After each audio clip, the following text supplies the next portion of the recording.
લગભગ છેલ્લા 40 વર્ષથી ભુજમાં નગરપાલિકામાં ભાજપનું શાસન છે, પરંતુ આ સમયગાળામાં કોઈ વ્યવસ્થિત ભવિષ્ય માટેનું પ્લાનિંગ કરવાને બદલે માત્ર શોર્ટકટ કામ કરી ભ્રષ્ટાચાર દ્વારા પોતાનું ઘર ભરવાની માનસિકતાથી ભુજ તમામ મોરચે પછાત રહ્યું છે.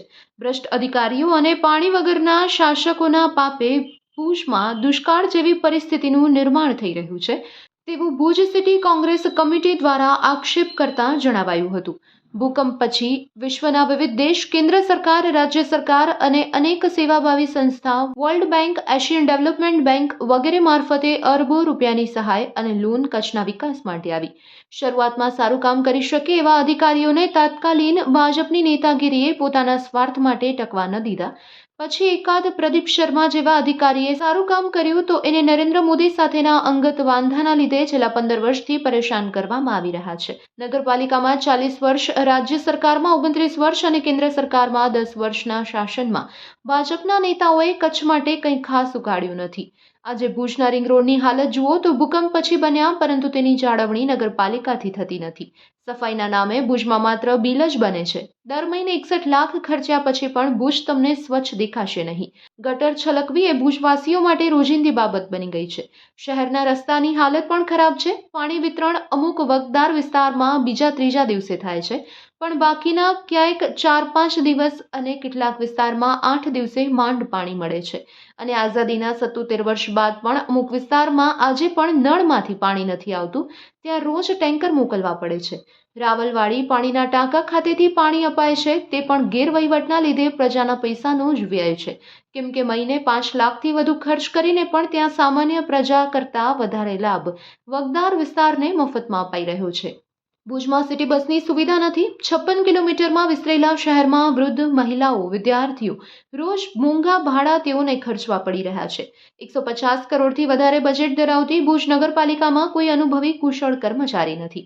હંગામી ભરતીથી ઓળખાણવાળાને રાખી અને જે વધારેમાં વધારે ભ્રષ્ટાચાર કરી શકે તેવાને જ નોકરી આપવામાં આવે છે. ક્યારેક નગરપાલિકાની બોડીમાં અંદર ખેંચતાણ હોય છે, ક્યારેક ચીફ ઓફિસર અને બોડી વચ્ચે સંકલન હોતું નથી, ક્યારેક ધારાસભ્ય અને બોડી સંકલન ન હોવાથી ભુજ નગરપાલિકાનું તંત્ર યોગ્ય કામ કરી શકતું નથી.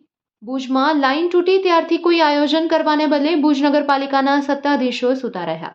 3-4 દિવસ સુધી કોઈ નિવેડો ન આવતા ભુજ નગરપાલિકા વોટર ટેન્કર ચેરમેન અને તેમના પતિ તથા વોટર સપ્લાય ચેરમેન અને બીજા ભાજપી નગરસેવક અને હોદ્દેદારો આચારસંહિતા અમલમાં હોવા છતાં પાણીના ટાંકે બેસી 200 રૂપિયા ટેન્કર દીઠ લેવાના બદલે પોતાના સગા અને મળતિયાને મફતમાં પાણી મોકલવાનું શરૂ કર્યું. ધીમે ધીમે ગંભીર બનતી સમસ્યા બાબતે ન તો ભુજના ધારાસભ્ય કે ન કચ્છના સાંસદ સભ્ય કોઈએ ગંભીરતા લીધી.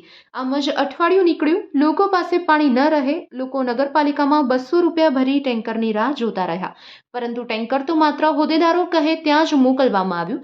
જાગૃત વિપક્ષ તરીકે ચીફ ઓફિસરને રોજ રજૂઆત કરી, પરંતુ તેમને પેટનું પાણી પણ ન હલ્યું. તેમણે આચાર સંહિતાનો અમલ ન કરાવતા વિપક્ષે કલેક્ટર સાહેબની રજૂઆત કરી. ચીફ ઓફિસરે કલેક્ટરને પણ ન ગણકાર્યા. બીજા દિવસે રાજ્ય ચૂંટણી પંચમાં ફરિયાદ કરી.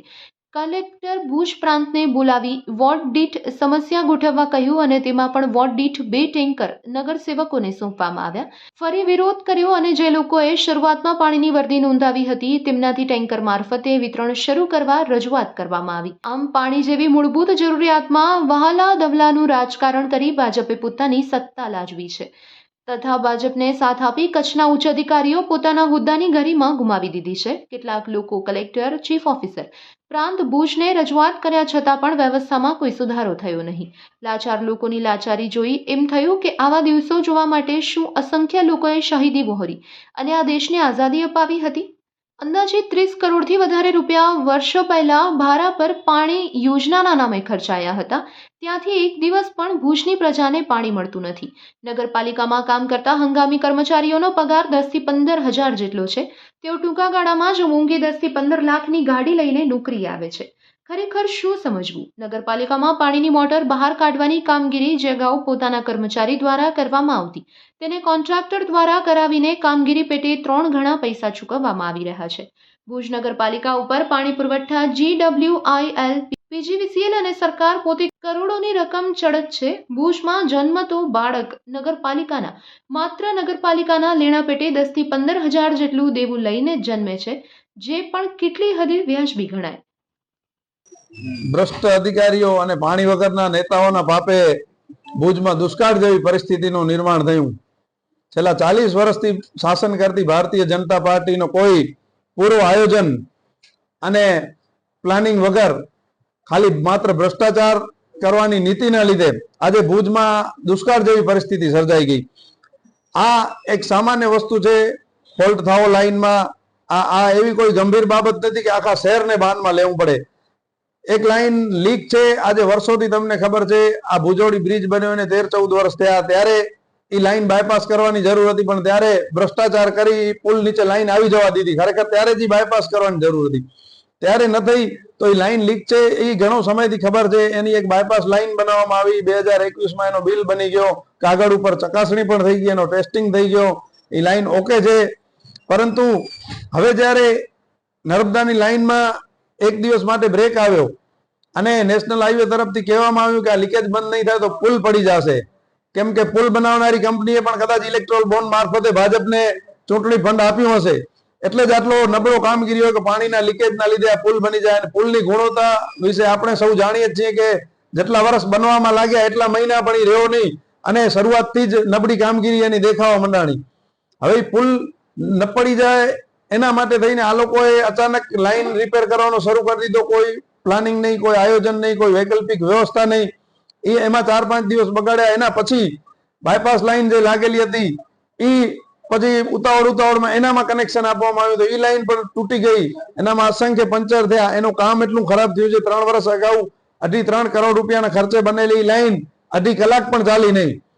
હવે આ બધી પરિસ્થિતિમાં ભુજને મૂકવામાં જવાબદાર છે ભુજ નગરપાલિકાના ચીફ ઓફિસર, વર્તમાન શાસકો, એમની અંદરોઅંદરની ઊંસાતુસી લડાઈ, ધારાસભ્ય, નગરપાલિકાના સત્તાધીશો વચ્ચેનો અણબનાવ, આમાં એકબીજાને પાડી દેવાની, નીચા દેખાડવાની જે ગંદી રાજકીય રમત છે એનો ભોગ ભુજના શહેરીજનો બન્યા છે. અને આ લાઈન બાયપાસ કે કોઈ વ્યવસ્થા ન હોવાના કારણે, કોઈ આયોજન ન હોવાના કારણે 10-12 દિવસ સુધી ભુજમાં પાણી વિતરણ બંધ થઈ ગયું. આજે અમુક વિસ્તાર એવા છે કે 18 દિવસ થયા, 18 દિવસથી ત્યાં પાણી નથી આવ્યું, નથી ટેન્કર મોકલવામાં આવ્યા. ગણેશનગર વિસ્તારમાં કાલે હું પાણીના ટાંકા ઉપર હાજર હતો ત્યારે વોટર સપ્લાય શાખાના જવાબદાર અધિકારીએ એવું કીધું કે 2 નગરસેવકો 8મા વોર્ડના ના પાડી છે ચાલુ કરવાની, તો કે ટેન્કર મોકલો તો કે ટેન્કરની ના પાડી છે. આટલો ભેદભાવ, આટલો અન્યાય અંગ્રેજો પણ નતા કરતા જેટલો આ કાળા અંગ્રેજો કરી રહ્યા છે. આમના જેટલો ભ્રષ્ટ અને નબળી નેતાગીરી મને લાગે આખા દેશમાં ક્યાંય નહીં હોય. કેમ કે ભૂકંપ પછી ભુજનો આટલો ડેવલપમેન્ટ થયો, અબજો રૂપિયાની ગ્રાન્ટો આવી, પરંતુ ક્યાંય એનો યોગ્ય આયોજન થયું નહીં. 1-2 ભૂકંપ પછી સારા અધિકારીઓ આવ્યા, એમને તત્કાલીન ભાજપની નેતાગીરી ને અનુકૂળ નતા એટલે બદલાવી નાખ્યા. પ્રદીપ શર્મા જેવા બાહોશ અધિકારીએ કંઈ કર્યું તો નરેન્દ્ર મોદીથી અંગત વાંધાના કારણે એમને આજે 15 વર્ષથી જેલમાં બેસાડી દીધા છે.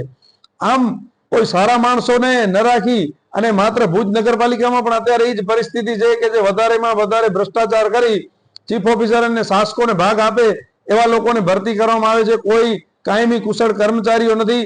જે કર્મચારીઓ હંગામી છે, 10-12 હજાર રૂપિયા પગાર વાળા, 12-15 લાખની ગાડીમાં નોકરી કરવા આવે છે. ખરેખર આ બધાની મિલકતની તપાસ થવી જોઈએ. અમે આ બાબતે અગાઉ પણ એસીબીમાં ફરિયાદ કરી છે. આ પાણી વિતરણ વ્યવસ્થા ખોરવાયા પછી જે ટેન્કર મારફતે પાણી આપવાની વાત હતી એમાં પણ ભેદભાવ થયો. ભાજપના મળતિયાઓને ટેન્કર આપતા હતા. અમે કલેક્ટર સાહેબને રજૂઆત કરી તો વોટ દીઠ 2 ટેન્કર ફાળવવામાં આવ્યા. એમાં પણ પાછી નગર સેવકો મારફતે જ પાણી વિતરણ થયું. ફરી અમે રજૂઆત કરી તો વાલમેન અને વોર્ડનને મોકલી અને પાણી વિતરણની વાત હતી, પણ એવું ક્યાં થયું નહીં. ફરીથી નગરપાલિકાના નગર સેવક કે એને જ પાણી આપવું એવી સ્પષ્ટ સૂચના હતી અને ભુજના હજારો લોકોએ આ વાતનો અનુભવ કર્યો છે. ત્યાં ટાંકા ઉપર બેઠેલા કર્મચારીઓ એમ જ કહેતા હતા પાણી માટે નગર સેવકોને મળો. સામાન્ય માણસ આવે એને કહેશે તમે નગરપાલિકા ઉપર લખાવી આવો ને કા નગર સેવકને કહો. હવે લખેલી જે ચીઠીઓ છે, પૈસા ભરેલા છે, એમને હજી સુધી 30 તારીખ પછી પાણી નથી મળ્યું. અને જે ભાજપના ઓળખીતાઓ છે, એમના નગર સેવકોના ઓળખીતા પાળખીતા મળતિયાઓ છે, એમને 3-3, 4-4 વાર આટલા દિવસમાં વિતરણ થઈ ગયું છે.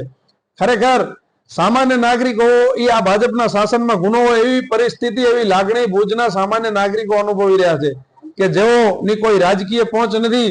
એક પાણીના અડધા ટેન્કર માટે એ લોકો પોતાને અસહાય બિચારા માની રહ્યા છે. આ પરિસ્થિતિમાં મુકનાર નગરપાલિકાની બોડી અને અધિકારીઓ વિરુદ્ધ ફોજદારી ફરિયાદ થવી જોઈએ એવી અમારી માંગ છે. ઉપરાંત જે અમે કલેક્ટર સાહેબને રજૂઆત કરી હતી કે ખાનગી ટેન્કરો બોર તમે કબજે એક્વાયર કરો અને એના મારફતે પાણી આપો. હવે ઈ પણ કરવામાં આવ્યું નહીં, ક્યાંક ને ક્યાંક સંકલન નથી, ઈ મોડું કરવામાં આવ્યું. એના લીધે ખાનગી ટેન્કરોના ભાવ 1500-2000 રૂપિયા સુધી લોકો પાસેથી વસૂલવામાં આવ્યા. એક ઉગાડી લૂંટ ચાલી, જેનો ભોગ ભુજના નાગરિકો બન્યા છે. આ બધી જે ભાજપની બેદરકારી, એના નગરપાલિકાના ભ્રષ્ટ કર્મચારી અધિકારીઓના લીધે ભુજના નાગરિકોની આવી ખરાબ હાલત થઈ છે. આ બાબતે ભવિષ્યમાં કોંગ્રેસ પક્ષ કાયદાકીય લડત લડીને પણ આમને સજા અપાવશે.